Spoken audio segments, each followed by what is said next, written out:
Okay, folks, good morning on Sunday. And this is where we left off. This is what we're going to start working on this morning. The two stands of Hordes. And let's grab the colors we're going to end up using.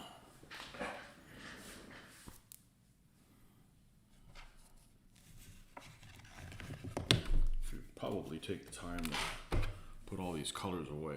That's what I'm going to do right now, because they are kind of in the way, as is typical. When I pull all these colors out, no point in putting away the ones I got to pull back out. Dark sand, green ochre,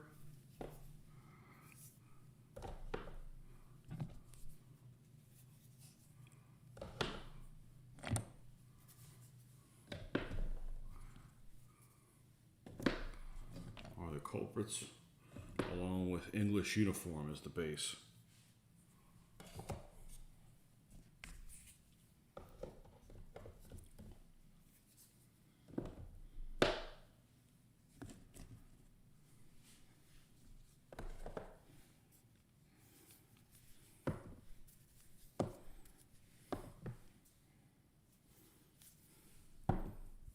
Okay, let's grab the green ochre. I believe it's this one.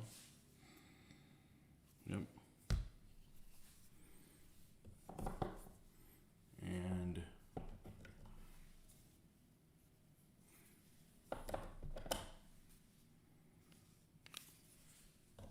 English uniform. Oh.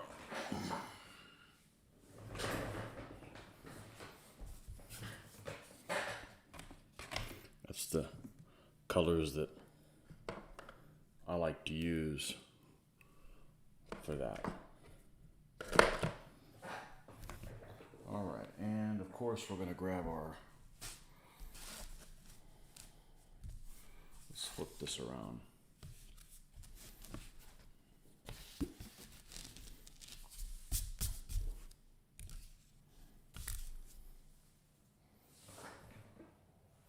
grab us a little piece of cardboard that we're going to use to dry brush on.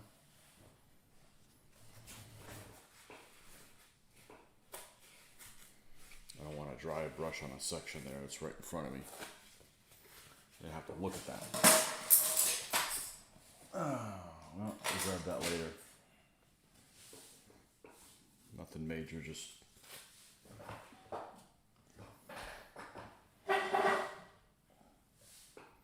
move that out of the way. All right.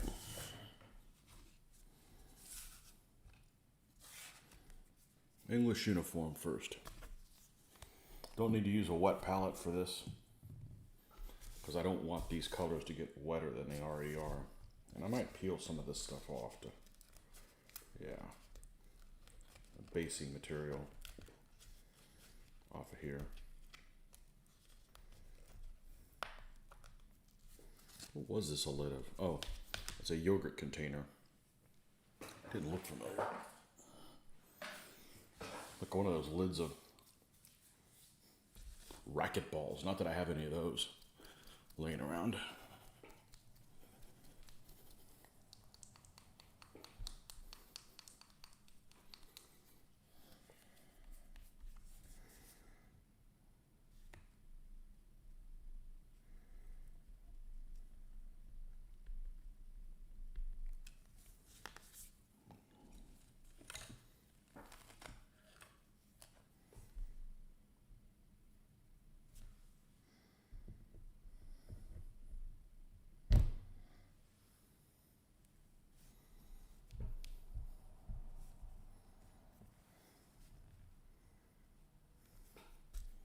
This is kind of heavy intensive on the paint.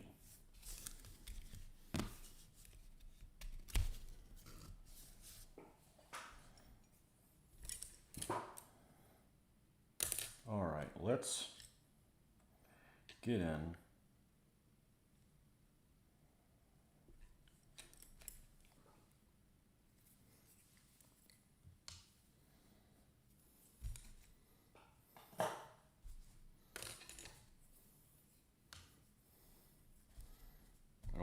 my good brushes for this just yet. All right. Let's see what we can get in here.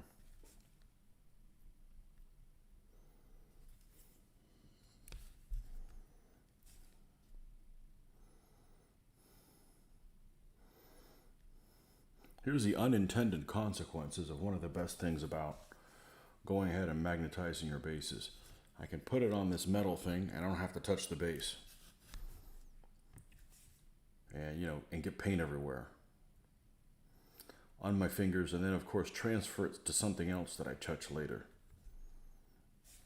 Because ultimately, if it just got on your fingers, no big deal. You wash your hands, right? But you could end up grabbing, another miniature, and you end up having paint on that miniature where you don't want it.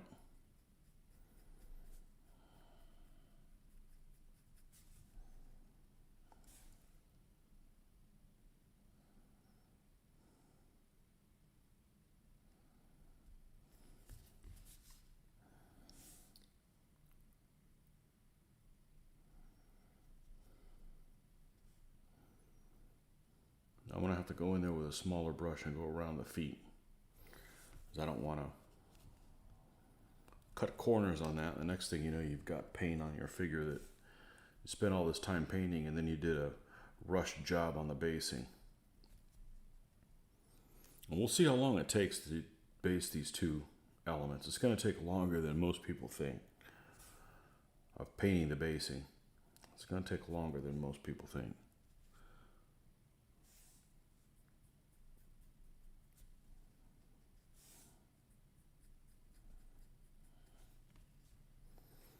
And at first glance, when I first saw these colors that somebody selected, because these colors are right out of Flames of War.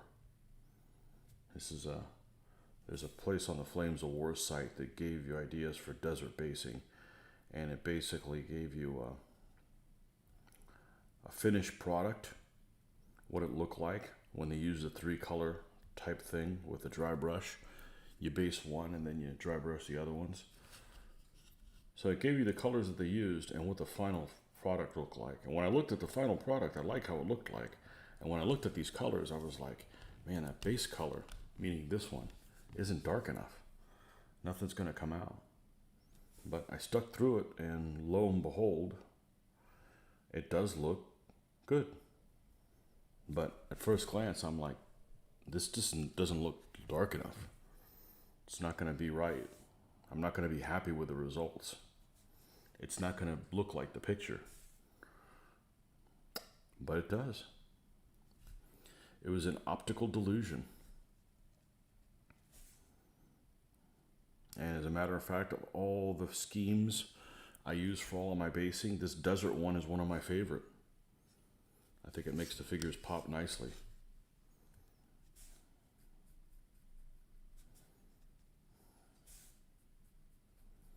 You can't use it for everybody. I mean, I guess you could, but, desert / Middle Eastern type basing. It's right out of Flames of War. Even though I don't do any Flames of War gaming. Not my thing. Not geared for me.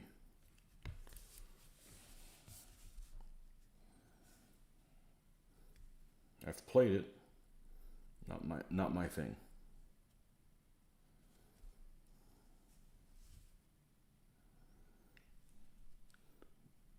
Due to having 7 figures on here, there's going to be lots of, we'll call them blind spots,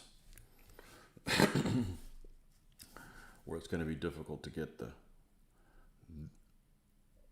a larger brush in and do what you need to do. But it's not like it's the first Horde stand I've ever painted. So that kind of comes with the territory.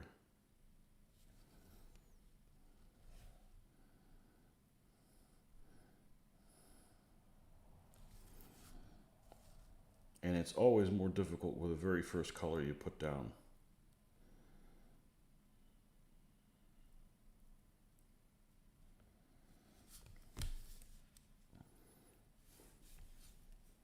Now what I normally do is I normally paint just before I pop these figures off the pennies. I normally paint the base around the figures that I can in this color. But because I was filming live and I was talking and this, that, and the other, I distracted myself and forgot that step. So it's just going to make it, it's going to cause a little bit more work at this point stage in the process.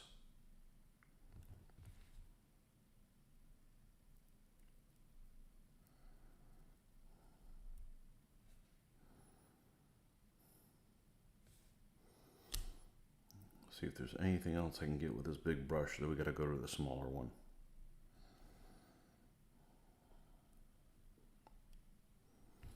Okay.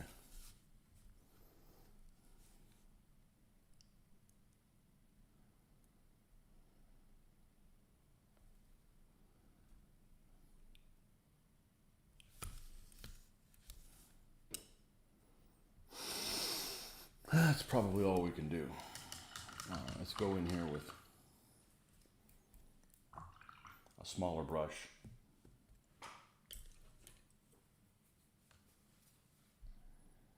And one that we're not going to put, we want to make sure that we don't get any paint except on the very tip, because due to the proximity to the other figures, it's likely that I may rub up against them trying to get the brush in place, and I don't want paint to be on that. Or then I got to do a little cleanup, and I just create more work for myself. We don't really need to do that. I already take long enough as it is in this process, so I don't need to make it any longer. All right, let's go ahead and start over here on the edges.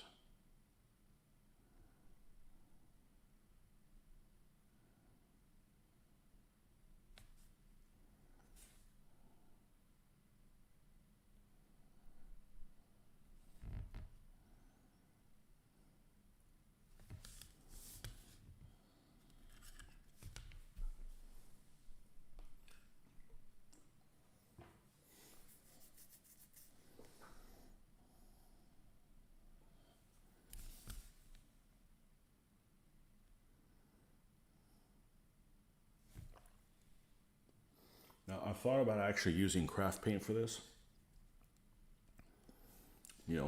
for economy purposes.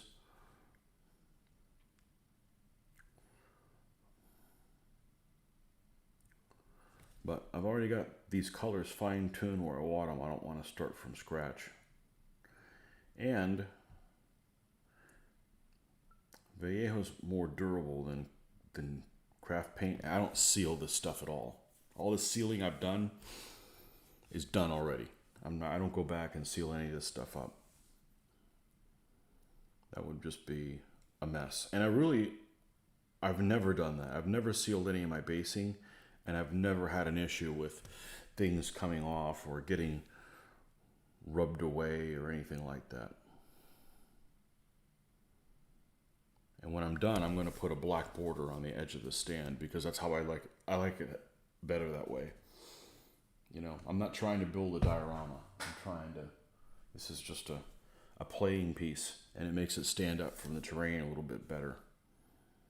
I like how it looks. I was using a dark brown when I first started, and then on a whim, I tried black. I probably saw somebody do it and thought it looked pretty cool and liked the results. So, as I retrofit other armies, if I retrofit other armies, I'll be repainting the edging on them. My samurai are not DBA 3.0 compatible. So when I add the other elements that I need, which is only a handful, I'll repaint all the base edges in black. Like how it looks better. I've seen other people use different colors, red or blue as well. I like how it looks. It's just a plain piece.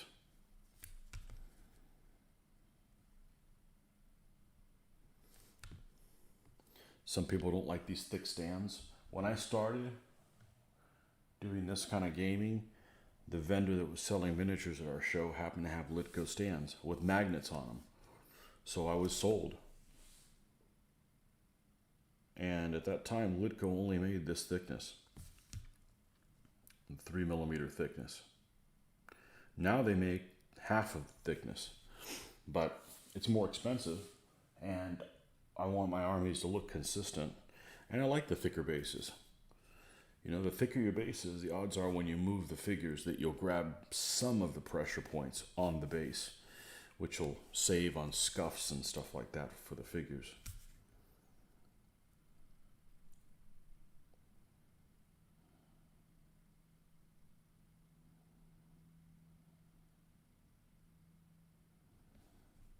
We all have our preferences.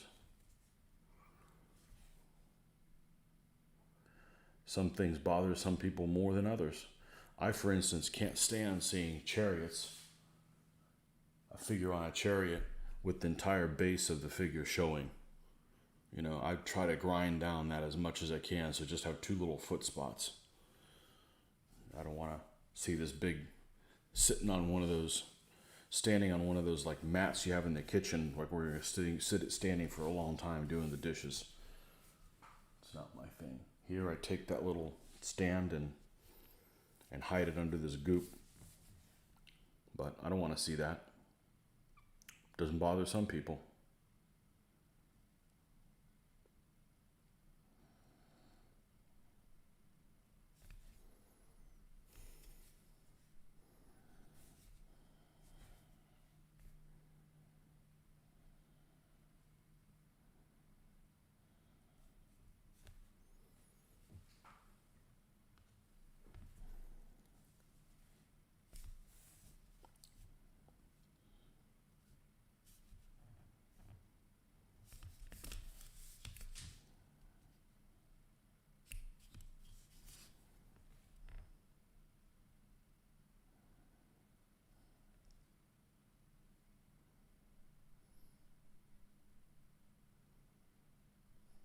I like putting reins on my chariots. Once you do it, you're like, man, you see some chariots that don't have reins, you're like, that looks strange.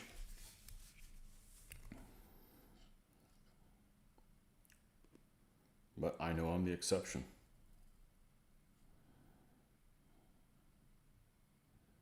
And my chariot will have reins on it. It's already drilled for it, so that's actually less of a pain than you would think it is. Putting the reins on, because you don't have to. They don't have to be an accurate representation of the reins. They don't have to go exactly where the reins go, because doing that in this scale would be difficult. Sometimes they have spots where they would go through the harnessing, and the harnessing is painted flush on the chariot, so you'd have to create something else. And that's a detail too far. Well, it needs to be plausible.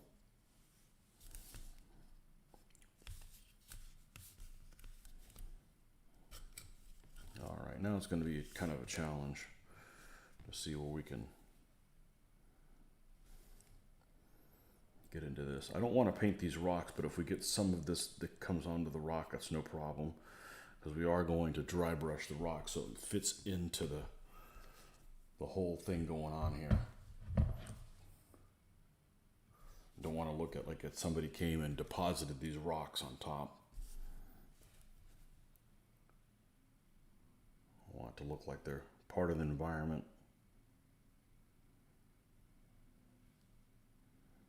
And they're getting weathered, dustied, just like the regular ground, because this is where they show up.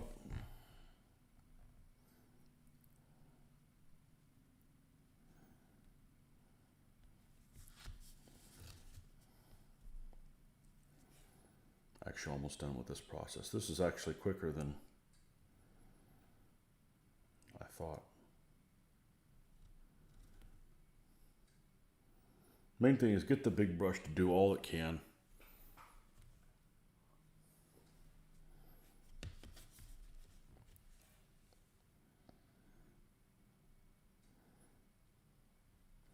And every color that gets dry brushed on here is quicker than the base one, because it doesn't have to go everywhere.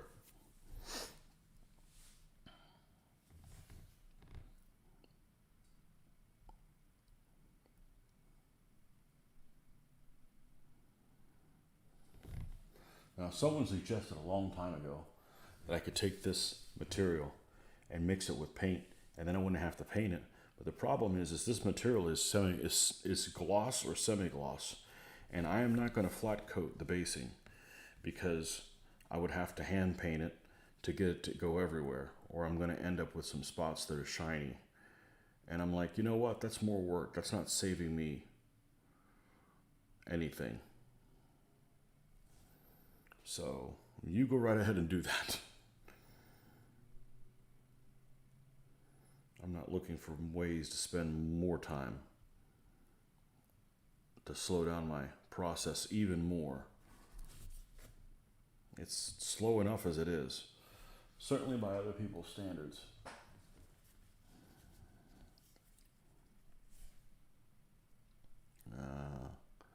There's a shiny spot by the foot of the butcher.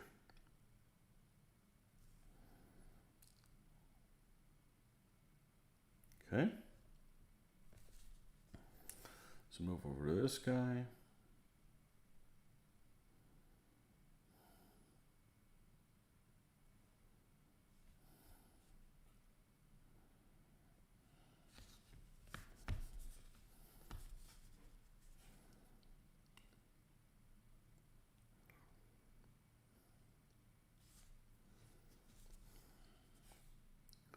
Now, unlike my standard basing that has static grass and has the opportunity of being able to cover things that you may have messed up or didn't turn out how you wanted to, this basing has no static grass on it. It's got clumps, so I need to be a little bit more precise than I would with the standard basing colors, because I do not have the crutch of the static grass that I can use to cover up some of the mistakes. I only have the tufts.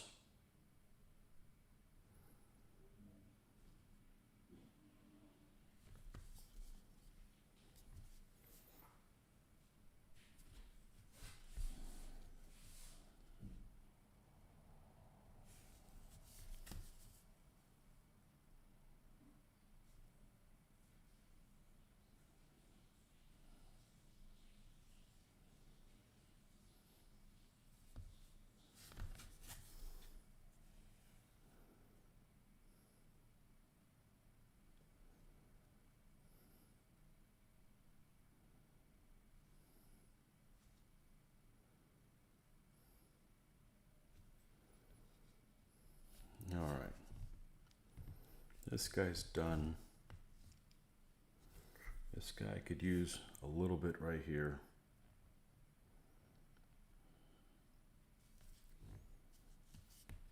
Moving around.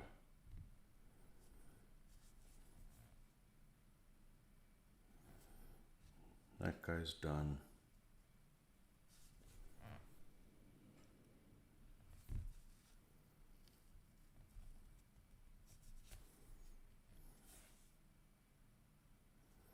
A little bit right there. See a shiny spot right here. There we go.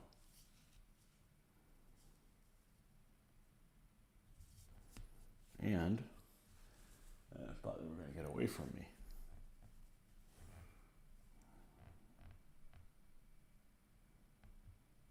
Little spot right there.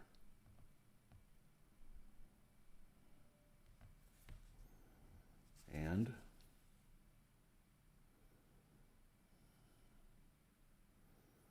right here, back side of this rock, and this guy's done. This is the standard base color. It's gotten a little bit darker since I put it on, but still, if I would have looked at this, I would have been like, you know, that's just too light. That's just too light a color. It's too light a color for where we're going to go with it, but it works. It's hard to believe, but it works. Gregory, good evening. Figures look good, kind of dusky. Yeah. Let me go grab one of the finished ones so you can see what it's going to look like next to each other.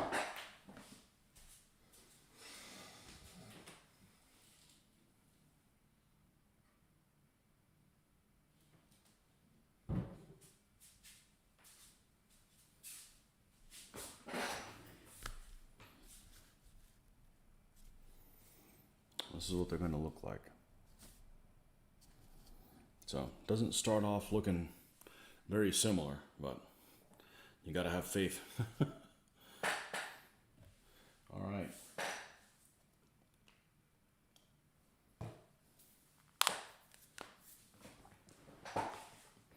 Let's get more of this color down here. English uniform.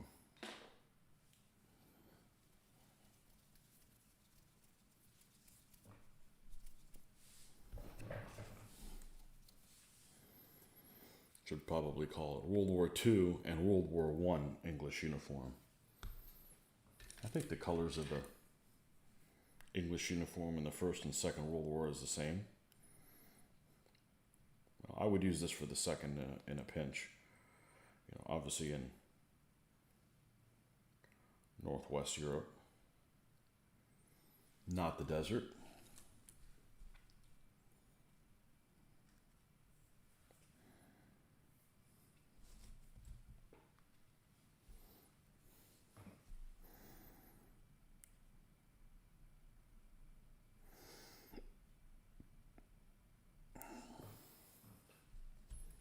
It dried up already.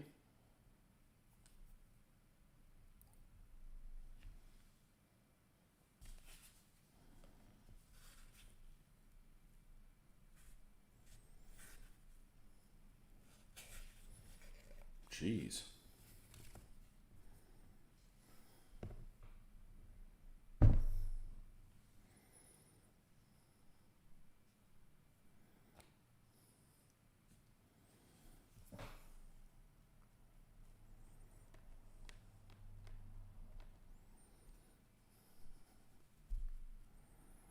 I've had this color a long time, and I've got a replacement for it already. I just don't want to use it until this one's over because it seems like the color variation is just off just a tiny little bit.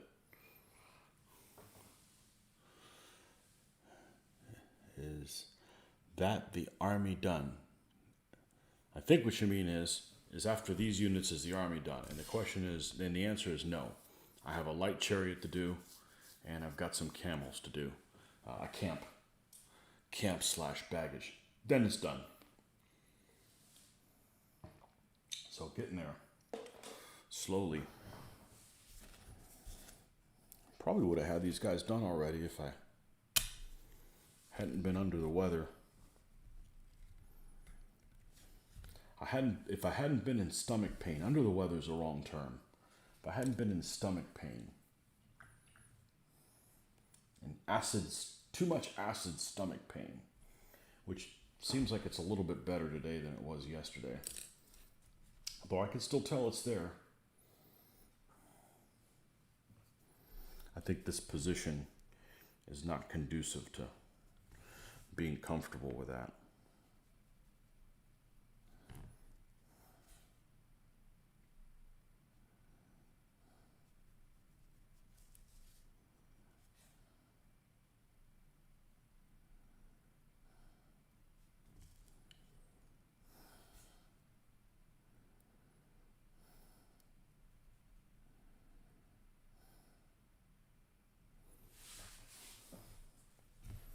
But I'm not really in a hurry. I don't have to get these guys done for anything. The only sense of urgency for these guys are, I get them done, I can start working on the next army.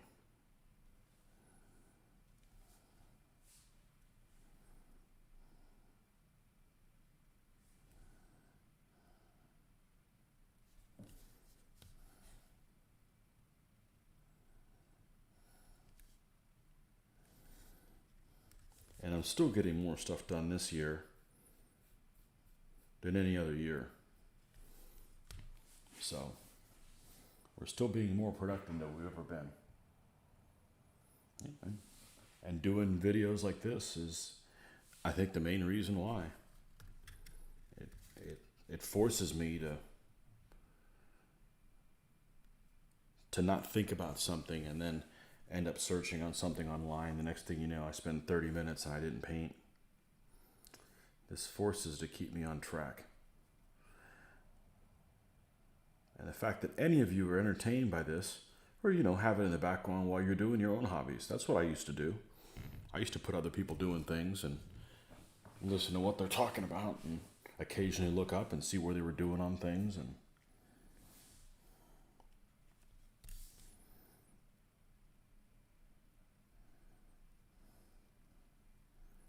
I get it. That's what I used to do. There's all kinds of good stuff on YouTube, but a lot of it I got to look up and see what's going on, and that slows down the whole process.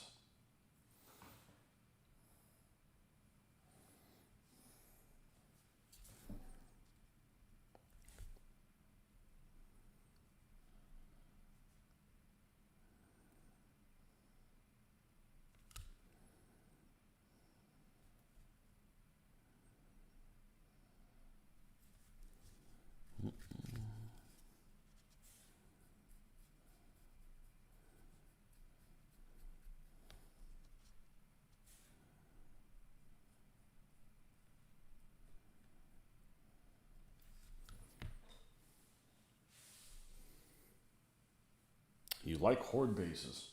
There's a lot of guys on there. How's my favorite Martian doing today?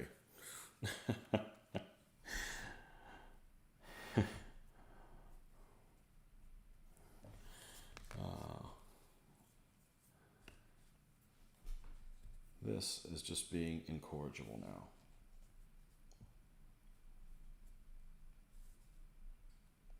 Come on. Don't make me use this. Where was the, I had another little clump of this. Did it fall on the ground? Oh, that's why I have this paper towel here. Not that I go through this stuff very fast. I still got an old piece I'm putting things on here.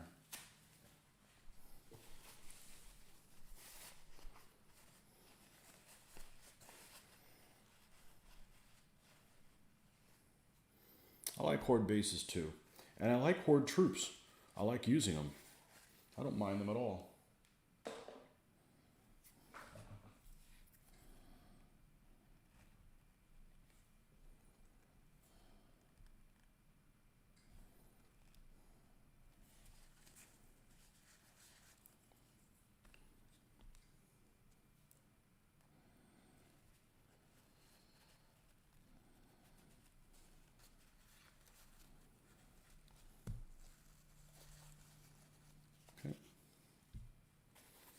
Almost mess free. Should have plenty there now. I should clean these once in a while. There you go. That's what you're doing right now. I'm working on some Seleucid cataphracts, but I need a bit of a break. Yeah, I get it. Seleucids. The army I'm probably never going to build. I know so many people that have that army, and it's nothing against that army. It's a cool army. Those guys are cool, but there's no point in... I got the figures for them. They'd be the enemy for my Ptolemaics, but the reason I built the Ptolemaics was because I didn't know anybody who had them at the time. But the Seleucids are cool. Definitely one of Republican Rome's more interesting enemies as far as I'm concerned.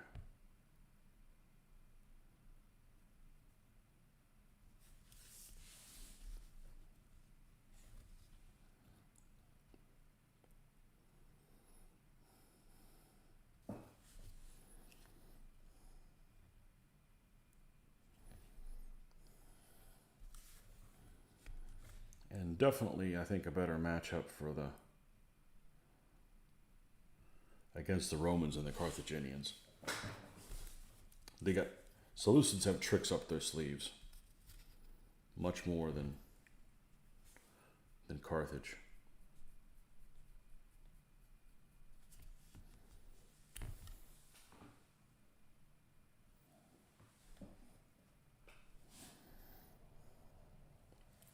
Just that side chariot alone. Crazy stuff could happen.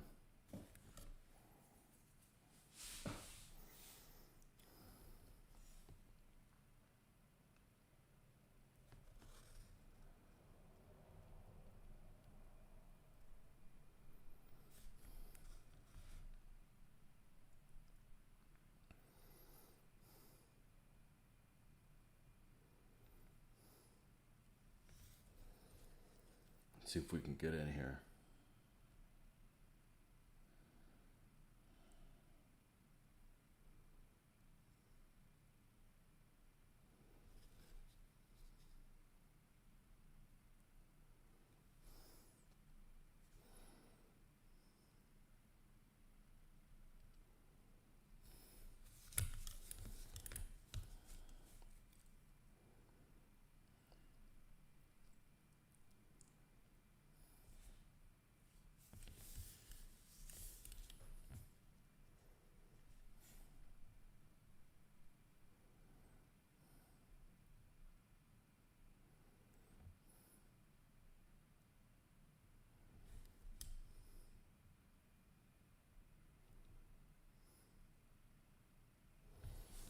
All right, let's put this thing away. I think everything else ready to go in there a little bit more surgically.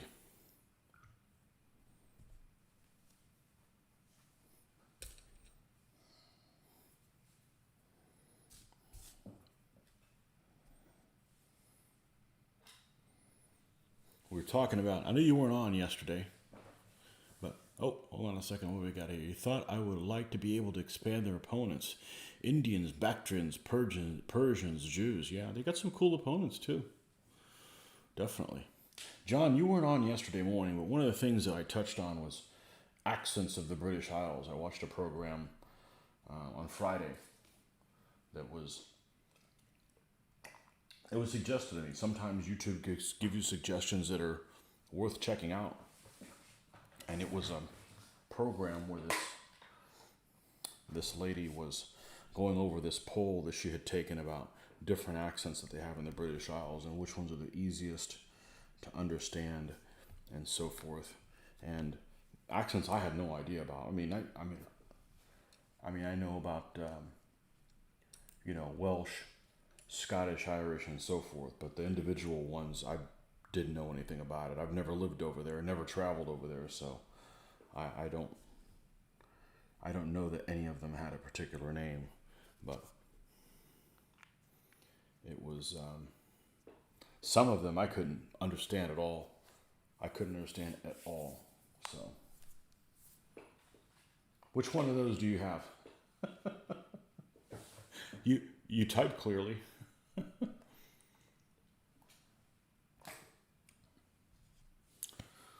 There's some inbred people in this country that I can't understand either, so it's not like it's relegated to just across the pond.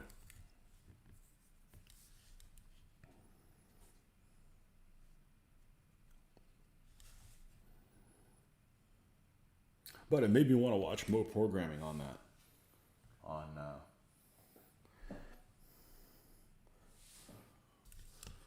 on that stuff.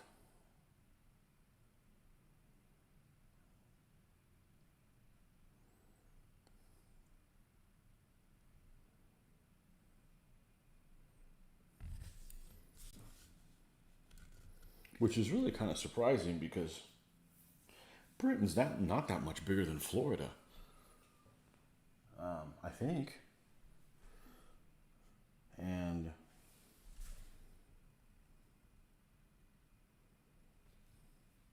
there's all kinds of different stuff there.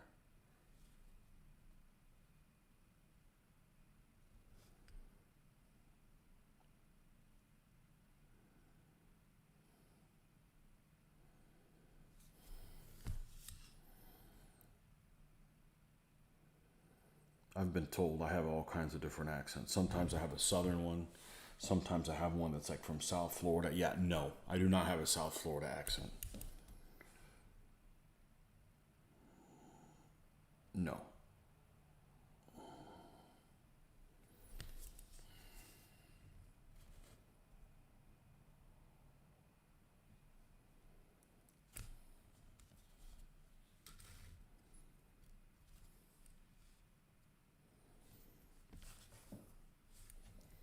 am I getting a watch this on my channel now?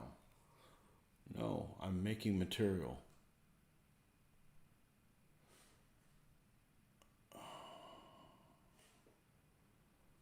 Okay.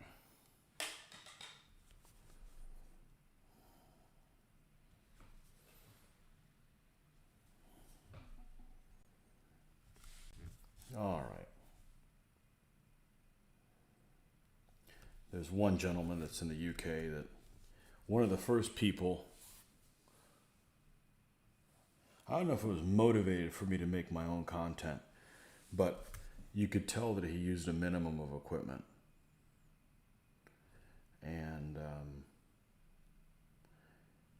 And it was kind of like, if he can do it like that, then I can do my own material. This was like 3 years ago, whatever. He's a guy that I follow. That's not who I got a notification of. But he's very easy to understand. He also speaks extremely slow. He's very calming to listen to. But he has a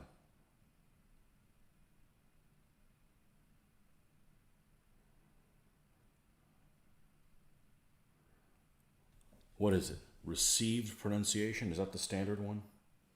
RP? Yeah, he's got a fairly easy to understand. I don't have to listen to him with subtitles.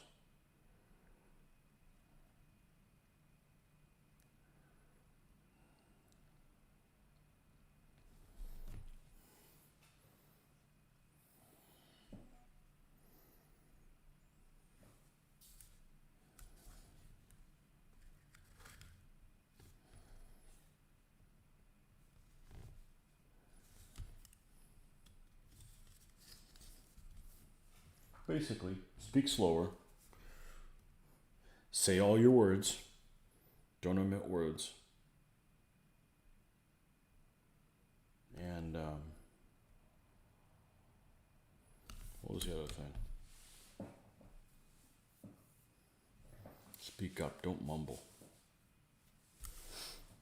And that goes for people in this country. I mean, there's people that I can't understand.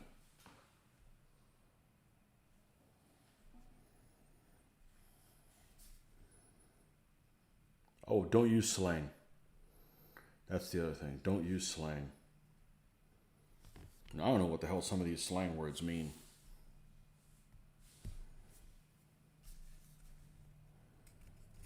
It seems like I'm 50 going on 90.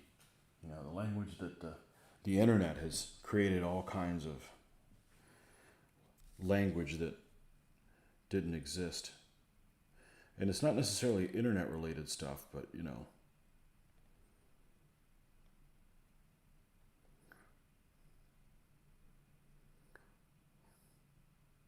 Call it TikTok tongue. I don't know what the hell was, you know. That and reality shows, which are not real, create all kinds of slang that I just am not familiar with and have no interest in becoming familiar with it. Because I don't watch either one of those two things. TikTok tongue.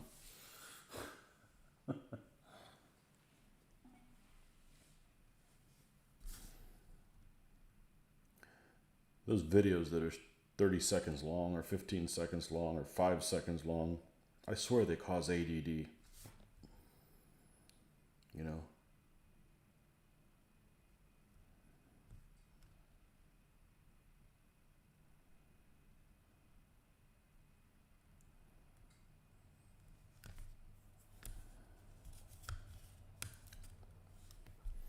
All right.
Well, I got away another day yesterday with not having coffee. Yay! Did have a big thing of tea. I'm not avoiding the caffeine per se, it's just kind of happened. Just tired of the bitterness of the coffee. I may have to, if I go on a road trip or something like that, you know, I may have to get coffee for that, but otherwise,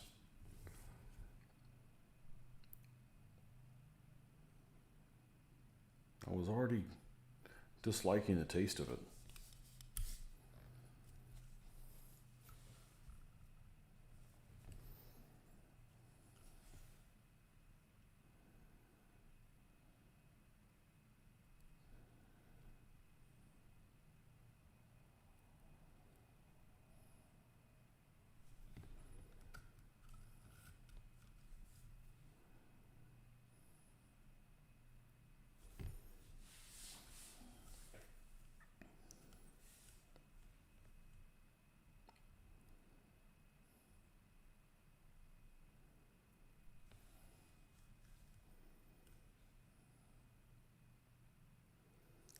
But it's super bitter for your stomach, so that's the real reason I stopped having it. At least for sure until I get better. Although, at this rate, it's going to be another month.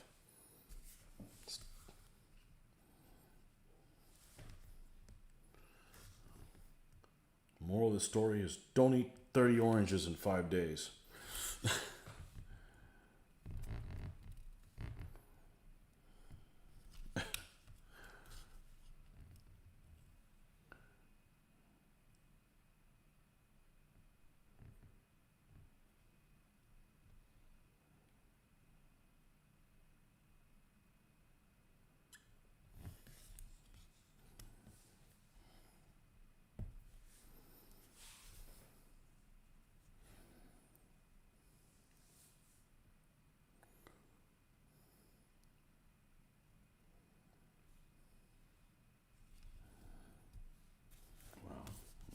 Get kind of creative. All right, let's take these guys one at a time.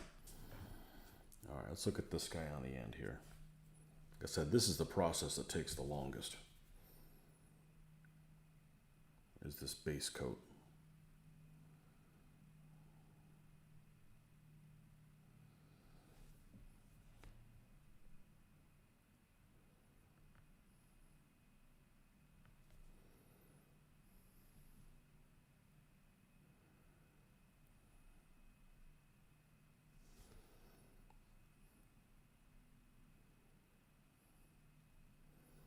Okay.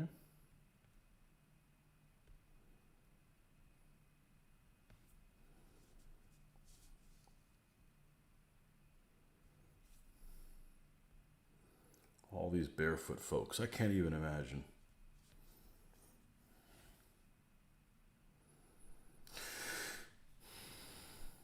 Can't even imagine walking around in the desert barefoot.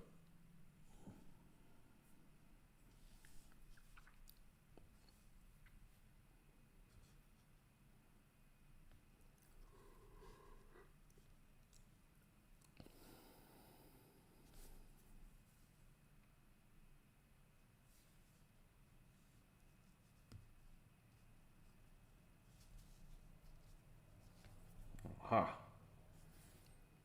Cut this guy now. How do we get in there?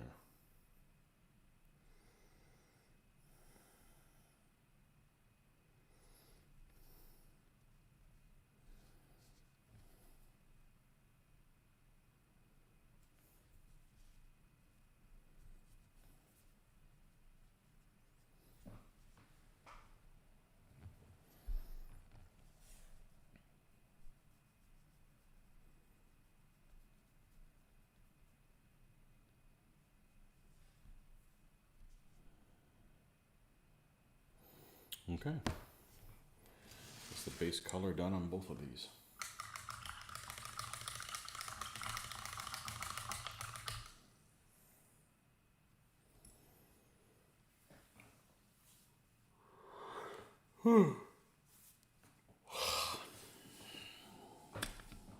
which is the one I just finished.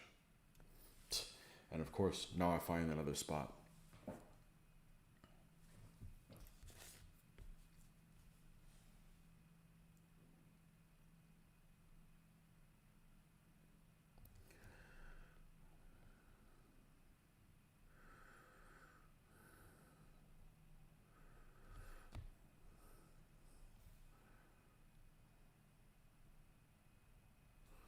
All right, will there be anything else?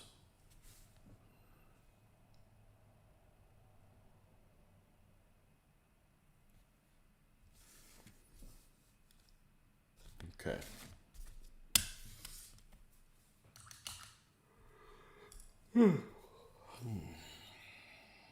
Green ochre.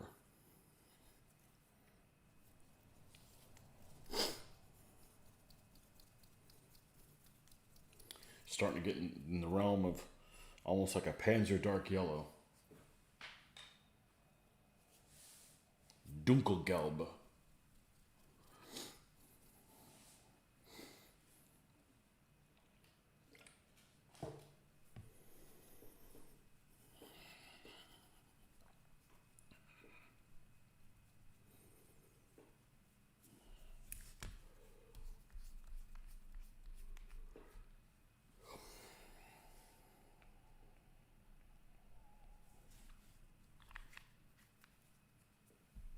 Now, let's find something we don't mind dry brushing and trashing the brush with.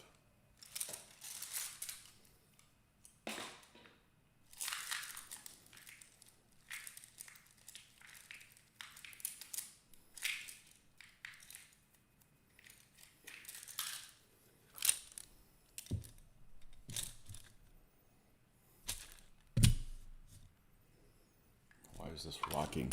Am I setting it on something? There we go.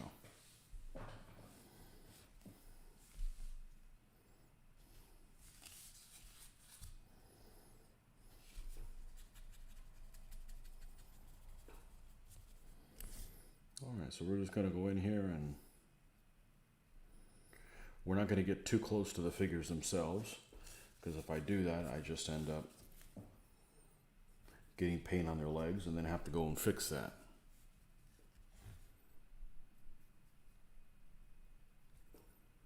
And fixing more things is not the way forward.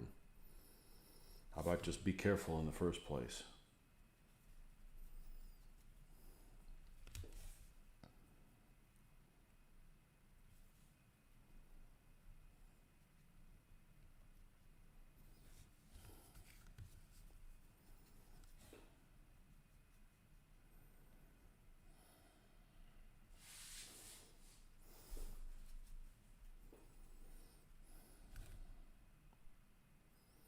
I don't want to use a wet palette for this, because a wet palette is automatically going to give this color, keep it wet, and I want the opposite. I want it to dry out some.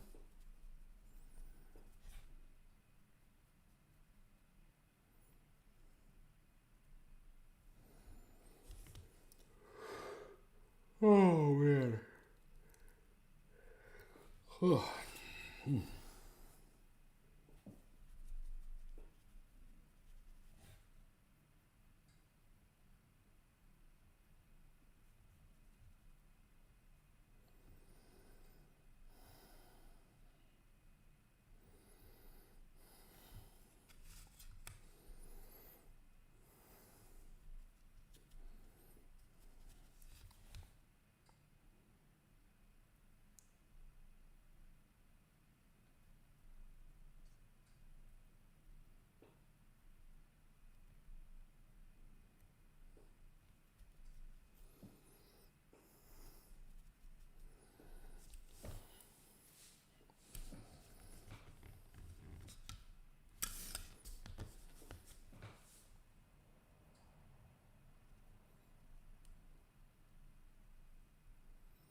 Dry brush a little bit on those rocks to tie them into the terrain where they're living.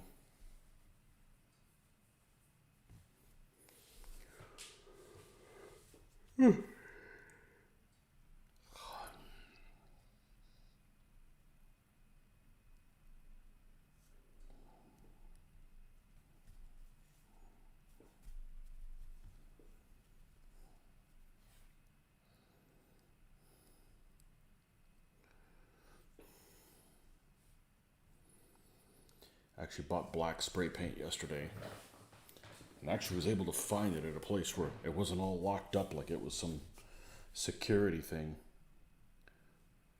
This lock-up spray paint, so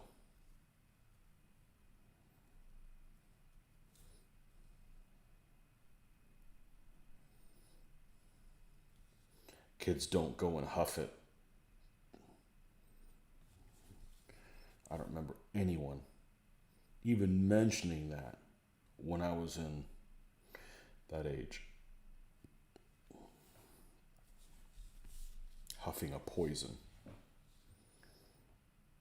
And that was before there was an internet. And people with these strange ideas couldn't communicate with one another. Like, I read a bit recently some article about some people that actually liked the smell of gasoline. You know, like petroleum, petrol. And I think it's find that hard to believe that smells good. I mean, I've worked with model glue my whole life. It never occurred to me to smell that stuff. I mean, it's not like that's something. It's not like it smells like spearmint or something like that. But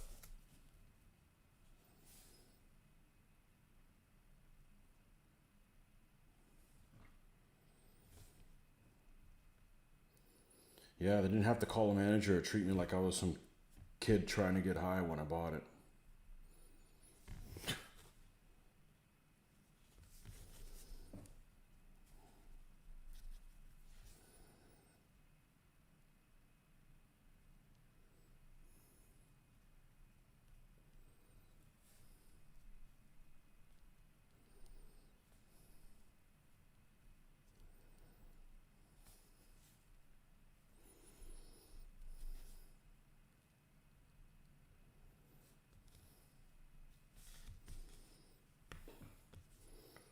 Okay. Should do that one. Good morning, Mr. Dirk.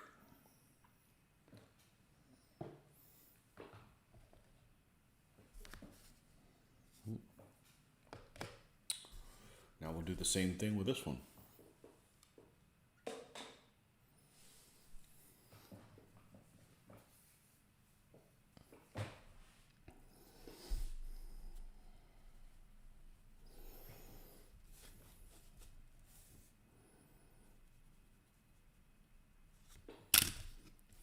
It's just easier to handle it with this.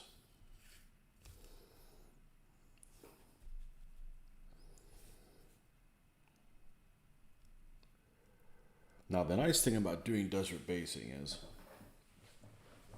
since there's no static grass, or I don't use any static grass, I don't have to worry about the paint being wet before I start putting the coverage on it. Because it's tufts, I can just roll right into putting tufts on. I don't have to worry about, well, the paint might be wet and I may end up getting static grass somewhere I don't want it. So I don't have that issue with this. So in that respect, it's a step I can skip.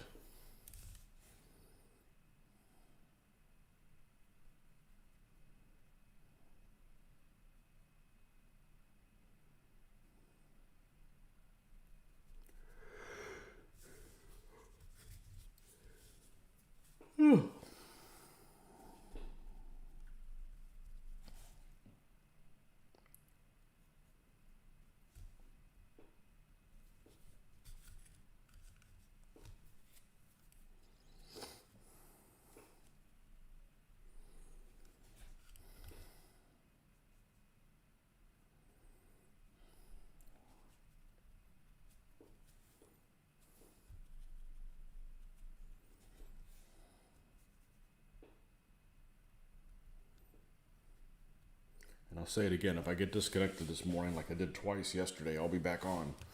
Well, I need to finish these guys, so. Probably going to take a break after them, though.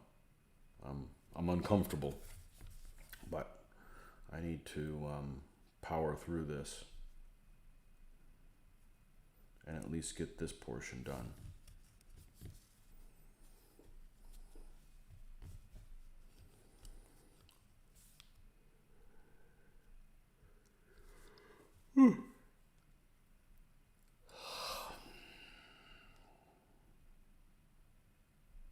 Hear that? That's the sound of no coffee.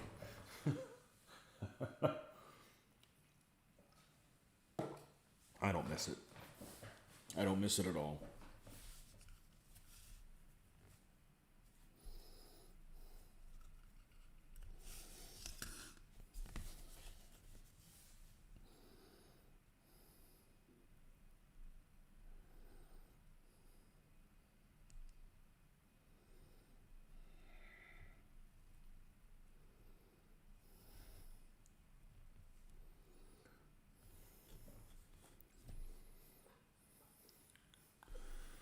Still painting the Persians this evening. Only 6 elements to go. And those are big armies, so 6 elements isn't half of an army. Yeah. What army are you going to do next after them? That's another army that's cool. I just don't have them because I know lots of people that do.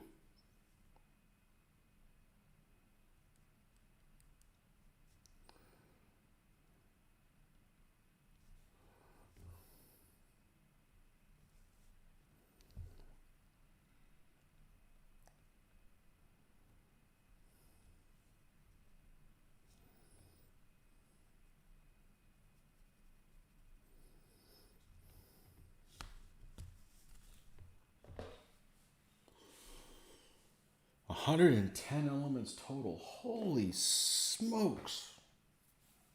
Wow. That's a project.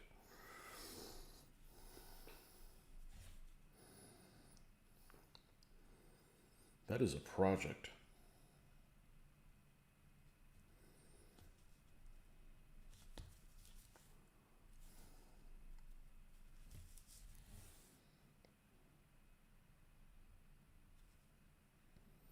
And 28 millimeter, that takes up a lot of space.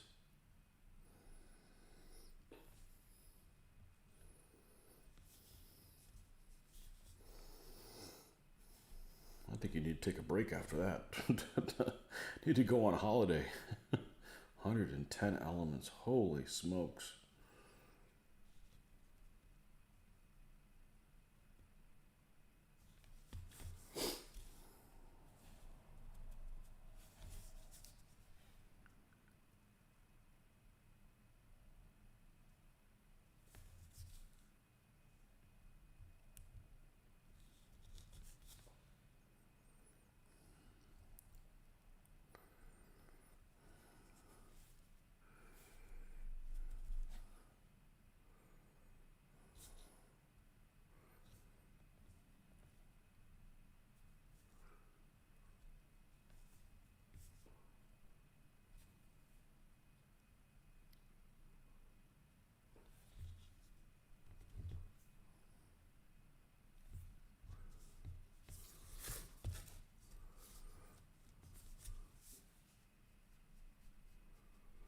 Okay, let's get that last color in,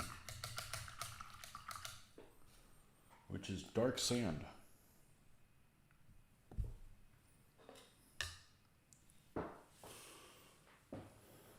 Next up will be Later Crusader. Lots of elements in that army, probably less, I'd imagine.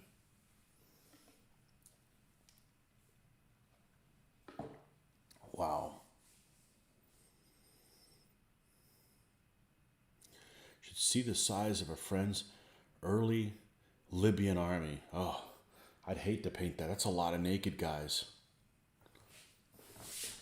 That's a lot of guys with those cock socks.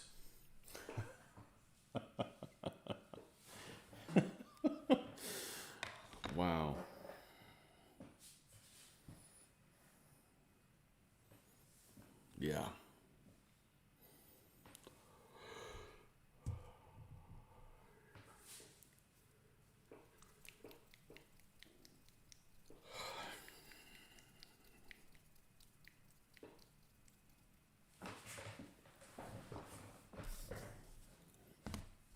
I'm hurting. I'm ready to take a break, but I'm not going to. We're going to power through this shit. We're going to power through this shit.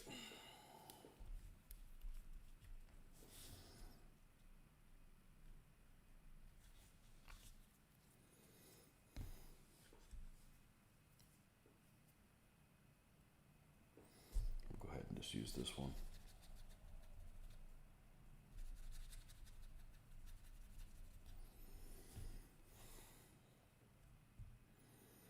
Well, that's a silly place to put the glasses. All right. I feel like I missed out. I feel like I missed out all those years. I could have been painting with my contacts out. I never did. I had no idea. Now I have to, just because otherwise I can't see. But I was painting with corrected 20/20 vision for, well, until like 4 years ago.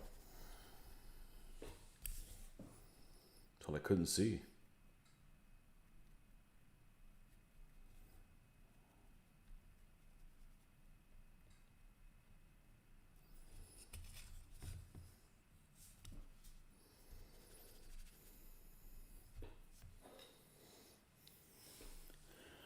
Only about 60 elements for the Crusaders. Lots of expensive knights. Yeah, that's what I'd do. I'd buy all the expensive armies. Oh, only 60 elements. Wow. I don't think I'd have it in me. I don't think I'd have it in me. Like I said, if I did 28s, my 28s would take longer. I'm not going to live long enough to finish one of those armies. That's a lot of work.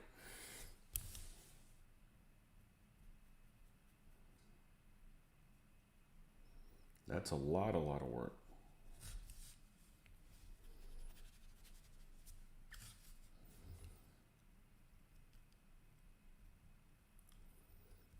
I mean, if I did 28s, I'm not going to ever. But if I ever did, I'd base them individually and then make them on some stand where I can plug them back in. And that way I can use them for skirmish and also to use them for a DB type game also. They could do double duty. It just seems like that would be the way to do it. I would do that with these guys, but the stand would have to be so small that they'd tip over if you used them as individual figures.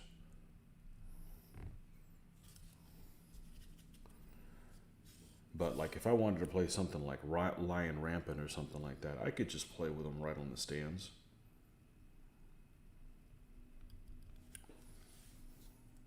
Played a couple games of that game. I like it.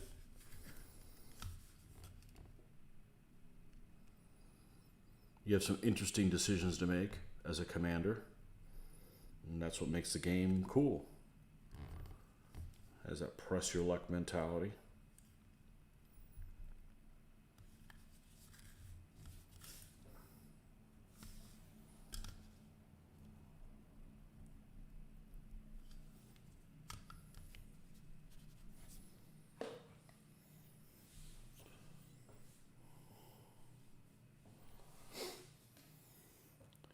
Persian taking about a year. Well, that's a lot of production for a year.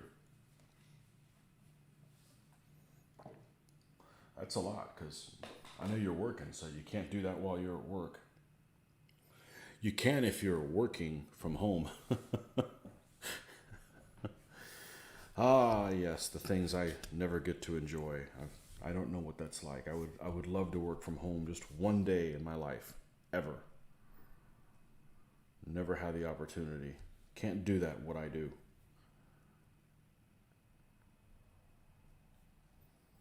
Unfortunately.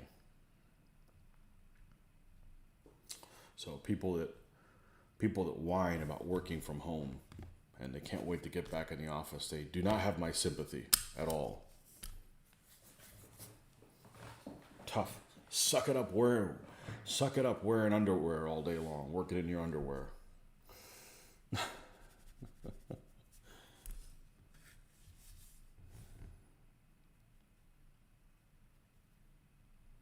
Suck it up.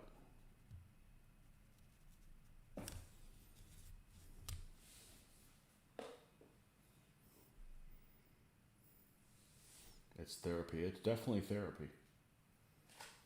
It keeps you from going to real therapy, I think. Should be stress relieving, not stress inducing. If it's stress inducing, you're doing it wrong. Go find another hobby.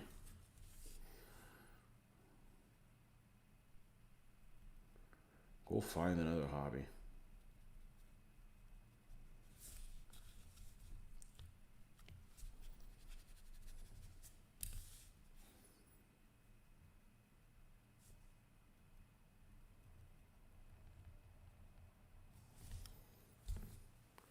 I was in the Hobby Lobby store yesterday, and I actually found, I was looking around and they had a cutting mat. Not that I'm going to buy one, because it's not like I'm going through them or anything, but they had a black one, which is what I would have bought if I was going to buy one. Black one, I think it had orange or white writing on it or whatever. And I flipped it over. It was actually made in Taiwan, not the other place. And I was like, man, I should buy that. I don't know why. Like, everything in that damn store is made in China except that was made in Taiwan. So I would have, that would have been a good one for me to buy. But I've got this one that I haven't even cut on and have no plans to. It does a really good job of holding this plastic, this rubber, this clear rubber on here to keep it from popping up. So it's doing its job right now.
All right, a couple things. Let's rinse this. You got some comments on there. Let's see what we got. I never want to go back to the office. No whining here. I don't blame you.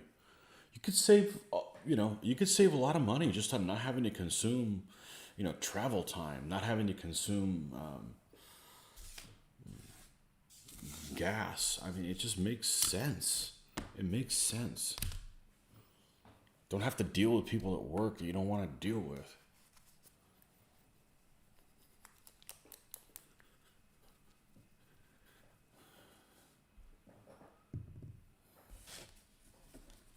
I don't know why anybody would want to go back to the office.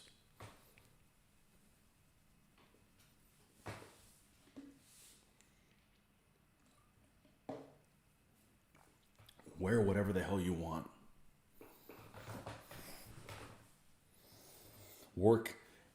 Keep your working area whatever temperature you feel like having it. Not like people complaining about it being too cold. Well, work faster. If you're cold, work faster.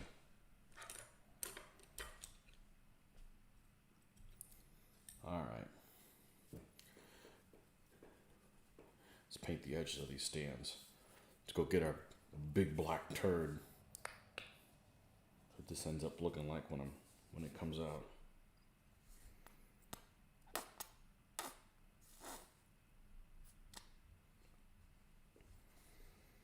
I may need more than that. There we go.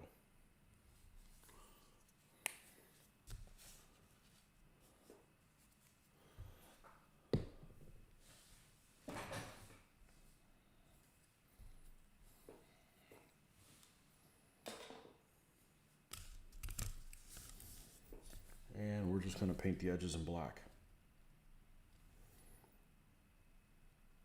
And that's what this tool really comes in handy, because I can just stick out the part I want to paint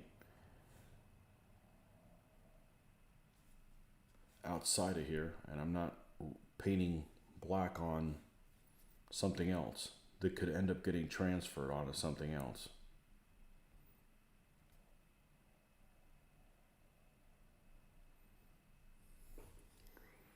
Take them, move these guys around.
Okay.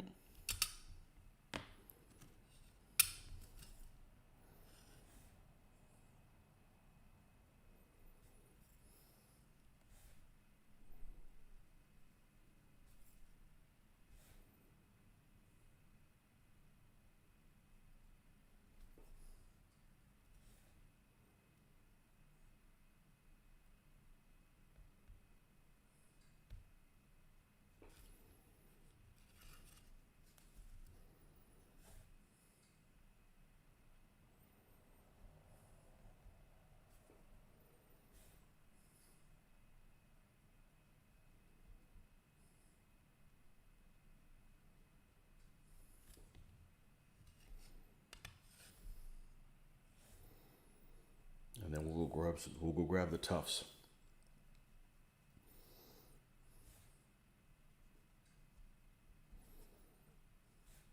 Oh, no, not yet. I gotta paint the rocks. Kind of gotta give them a little wash. Make them pop a little bit more.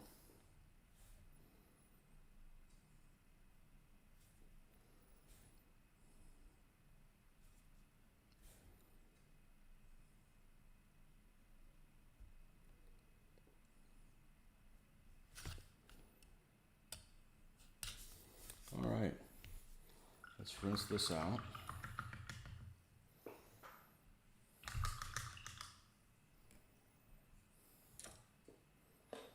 And grab the color that we use for the rocks, which I believe it's this one, pale sand.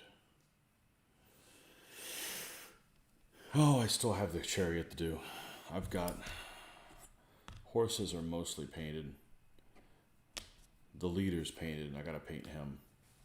So I may work on him later today, but I didn't intend on leaving it for last. It just kind of worked out that way. I wasn't sure what I was gonna do on, oh, and of course I got the chariot to do, of the color of the chariot, but I think I'm gonna paint it similar to their shields to tie it all together.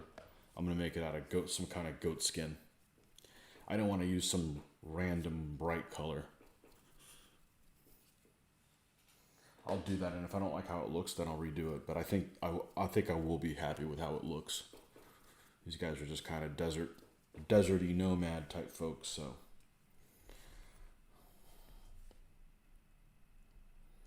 I didn't want to make it all striped looking. It's going to contrast with the stripes on the horses or look Egyptian when it's not. All right, how dark is this? It's pretty dirty, but it should work.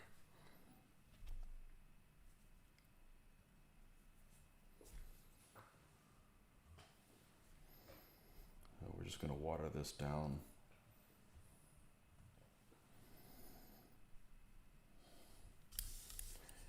And still too much paint. There we go.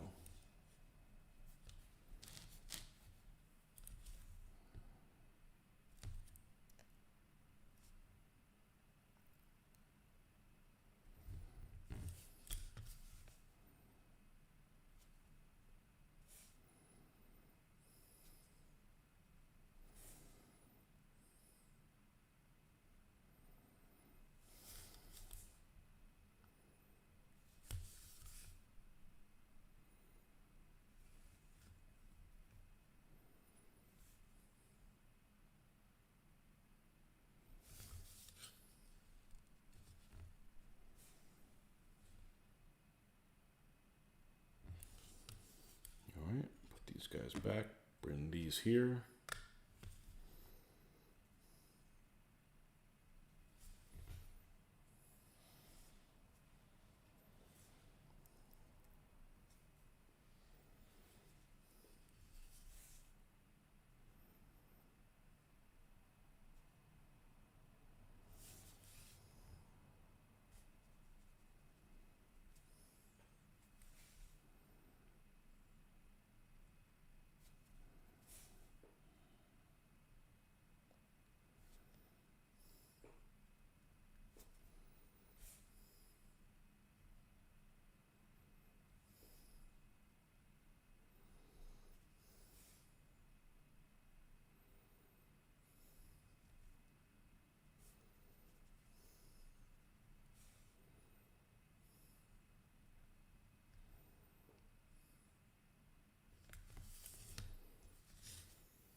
Yeah, I don't see any downside to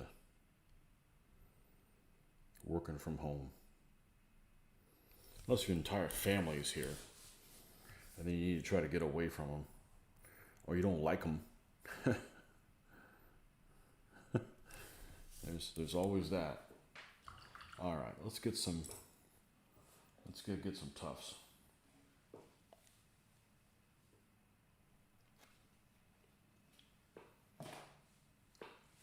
Now, see if I can do this without tearing everything down. I've got this stuff organized, but you would think that I wouldn't. Go ahead and pick this stuff up that fell down.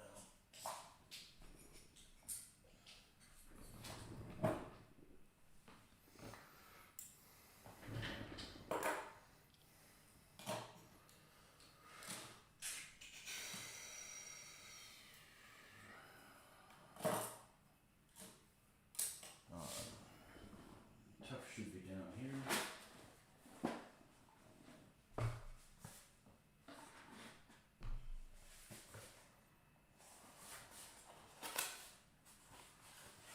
Okay. This tufts from Australian Greg that he sent me over. Leadbear tufts. We're going to use some of them. And we're going to use the other ones from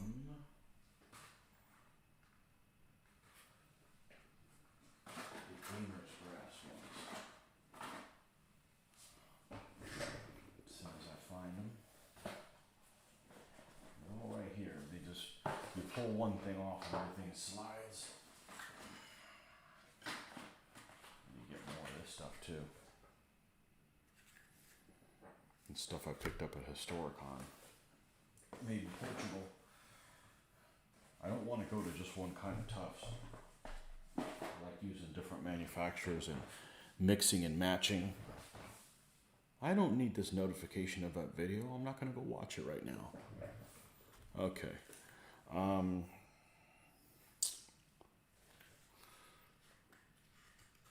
Let's grab 3 of each.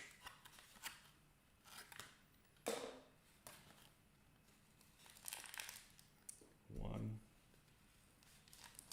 2, 3.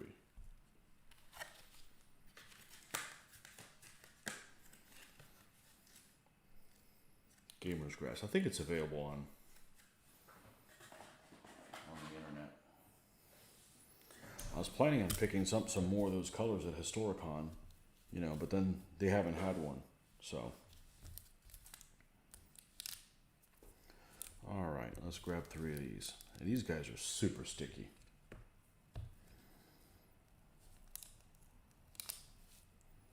One.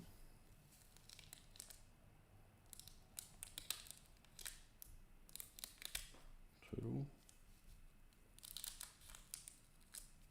3. Let's put this. So here it is. I put it away. I didn't put the guys inside. Such incompetence.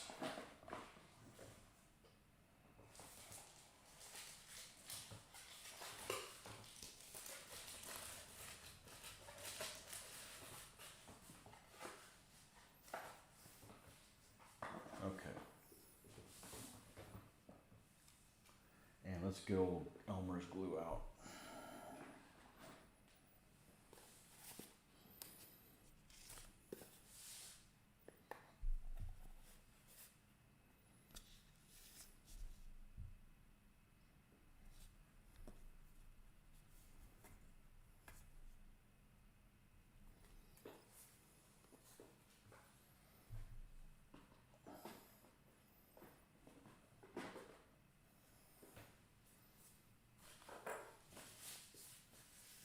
And another brush we don't love anymore.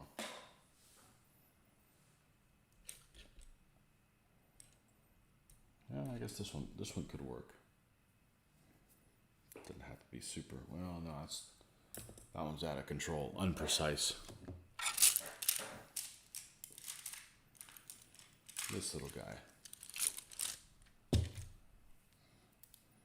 This curly bastard. It's not good for much. All right. And where is my tweezers that were right here?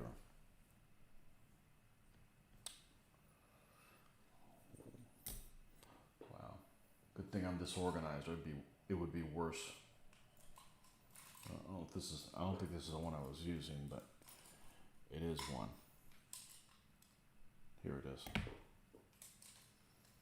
Oh, sitting over here on top, you bastard. Just for that, I'm not using you.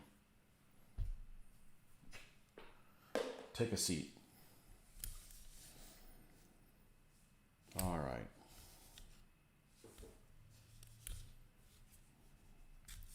Let's start with this guy. We got a big space over here, so we're going to put one of these lead-bear ones here in the corner.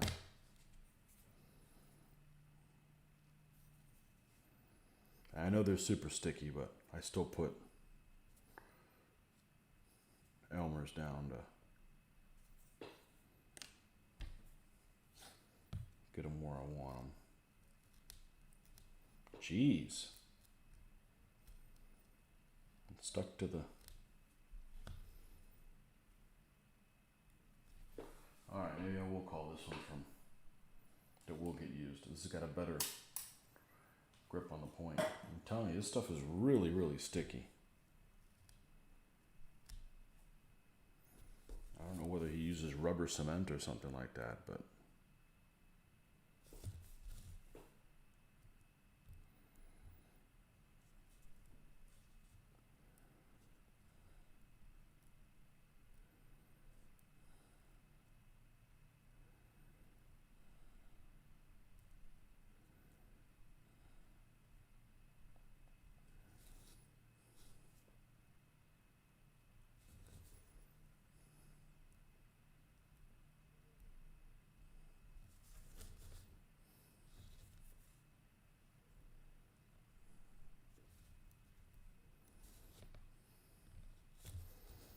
Okay.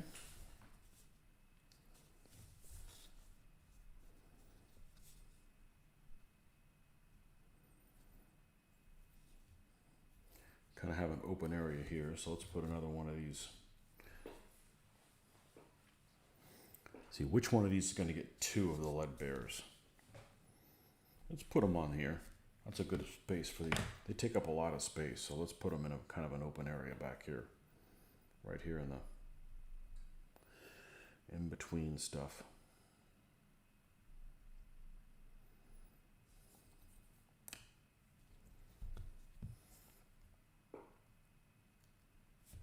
That was easier.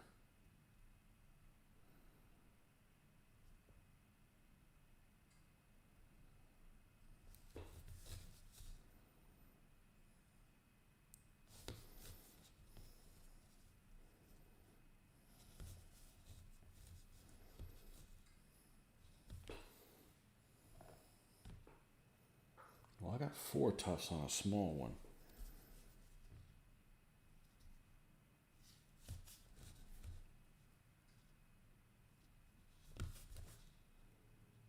I'm going to put this one over here.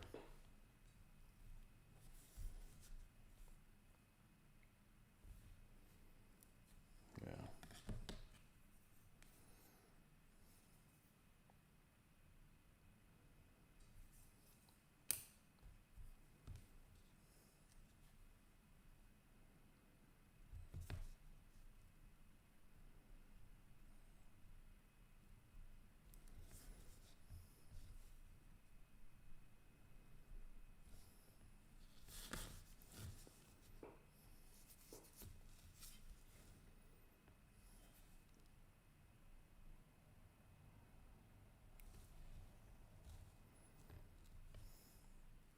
Almost could use another one here. I'm going to do that.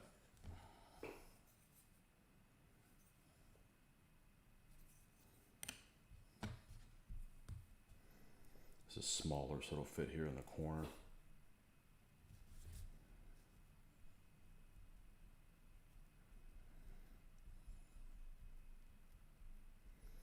I could cut these to size. I normally don't do that.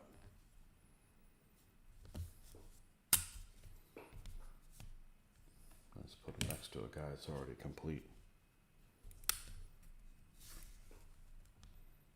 Oh.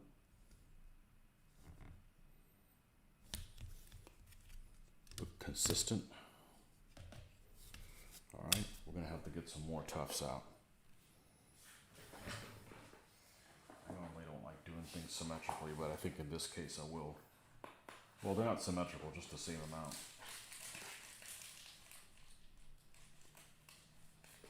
So one more, another lead bear.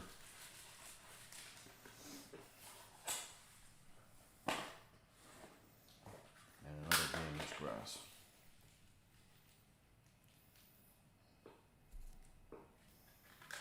Sounds like something you smoke before the game. I wouldn't know about that. Just sounds like that.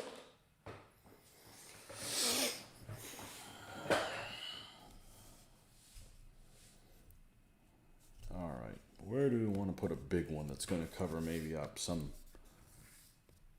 mistakes or what have you? Things that didn't turn out exactly how I wanted them. Well, I think I found a spot back here. We'll put a big one here.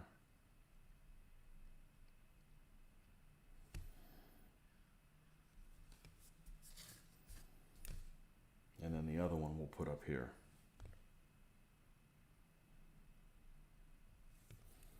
All right, that's where the 2 lead bears are going to go. This one's really spread out. Let's put it here. Well, that worked a little bit better.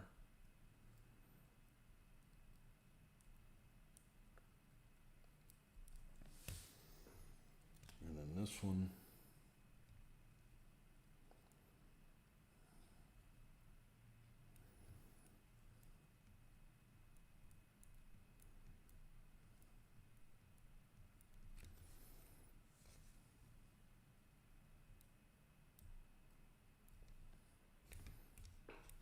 Back there.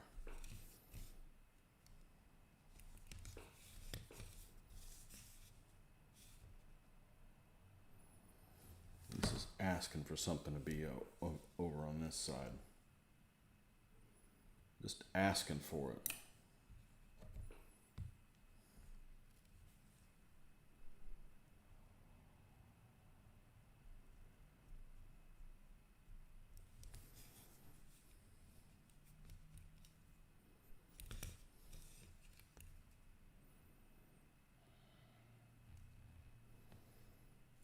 And this one's like, needs to be like here.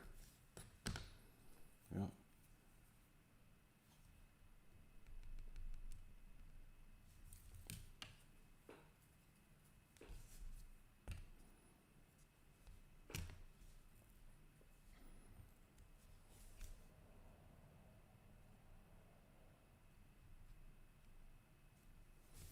Well, don't pull up.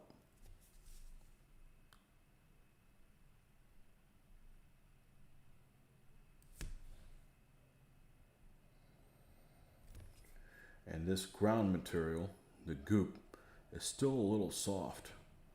So what I like to do is I like to take the tufts and I like to push it into it.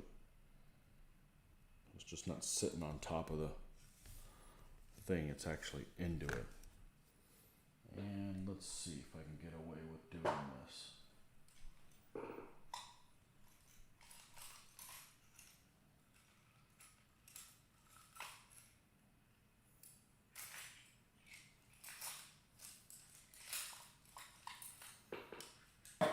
Here we go. One of these is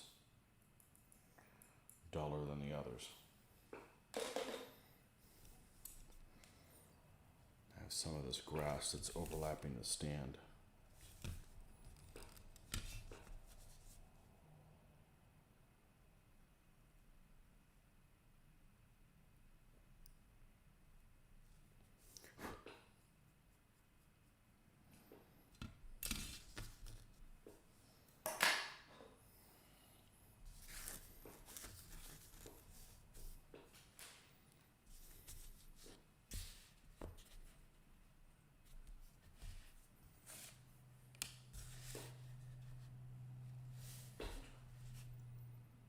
Here they are. 2 stands of Hordes. 2 stands of solid Hordes. We'll put them here with a unit of fast blade just for comparison purposes.